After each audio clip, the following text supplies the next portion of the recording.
প্রথমে সাংবাদিক ভাইদের অনেক অনেক ভালোবাসা জানাচ্ছি এই কারণে যে বর্তমান সময়ে বিভিন্ন বাংলাদেশকে গ্রাস করা কিছু দুর্নীতিবাজদের তথ্য প্রকাশ করেছে। সেলুট জানাই সেই সকল সাংবাদিক ভাইদেরকে। নতুন যে দুর্নীতিবাজের সন্ধান পেয়েছে এনবিআর এর কর্মকর্তা ফয়সাল, 100 কোটি টাকার সম্পত্তি, 700 ব্যাংক অ্যাকাউন্ট। বাংলাদেশে এমন 5-6 কোটি ব্যাংক অ্যাকাউন্ট গ্রাহক পাওয়া যাবে যাদের ব্যাংকে 500-600 টাকা নাই, অথচ এই ফয়সালের 700 ব্যাংক অ্যাকাউন্ট। আবার শুনেছি এনবিআর এর কর্মকর্তা ফয়সালকে বগুড়ায় বদলি করা হয়েছে। এমন কথা, ওকে তো আগে পুলিশ অ্যারেস্ট করবে, মালামাল সরকারি কোষাগারে জমা রাখবে, সম্পত্তি সরকারের আওতায় নিয়ে যাবে। আমরা সাধারণ মানুষ যা বুঝি, আমরা জনগণ দুদককে বলবো, এই যাবৎকাল যত দুর্নীতিবাজ তাদের তথ্য বেরিয়ে এসেছে, সকলকে আমরা ফাঁসি চাই। দুর্নীতিবাজের ফাঁসি হলে অন্যান্য দুর্নীতিবাজ অবশ্যই তারা সাবধানী হবে। আরেকটা বিষয়, সরকারি কর্মকর্তা যতজন আছে প্রত্যেকের আমলনামা বলতে তাদের কি কি সম্পত্তি আছে, ব্যাংক অ্যাকাউন্ট কয়টা আছে, ব্যাংকে কেমন টাকা আছে, এই সকল তথ্য সরকারের তদারকি দরকার।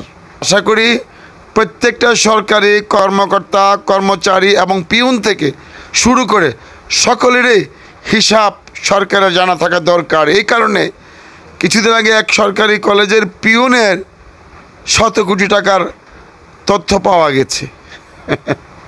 আমাদের জনগণের ভরসা মাননীয় প্রধানমন্ত্রী শেখ হাসিনা, একমাত্র উনি পারেন এইসব লুটতরাজ দুর্নীতিবাজ, সন্ত্রাসী দুর্নীতিবাজ তাদেরকে ন্যায্য এবং সঠিক বিচারের আওতায় আনতে।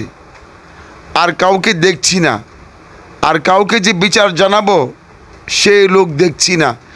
অন্য কাউকে জানাতে গেলে দেখা গেল কেঁচো করতে কুমির বেরিয়ে আসবে। কাকে বলবো? একমাত্র ভরসা আমাদের মাননীয় প্রধানমন্ত্রী শেখ হাসিনা। সাংবাদিক ভাই, আপনাদেরকে আবারও স্যালুট জানাচ্ছি। আরও যারা দুর্নীতিবাজ আছে আপনারা সকলে এইসব দুর্নীতিবাজদের খুঁজে বের করুন। আমরা মফস্বলে থাকি, মফস্বলে থেকে দুর্নীতিবাজদের তথ্য পাওয়া সম্ভব না।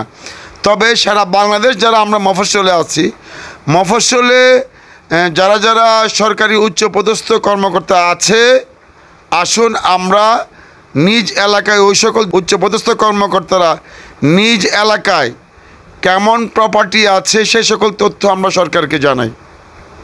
আবারও মাননীয় প্রধানমন্ত্রী শেখ হাসিনাকে স্যালুট, সাংবাদিক ভাইদের স্যালুট।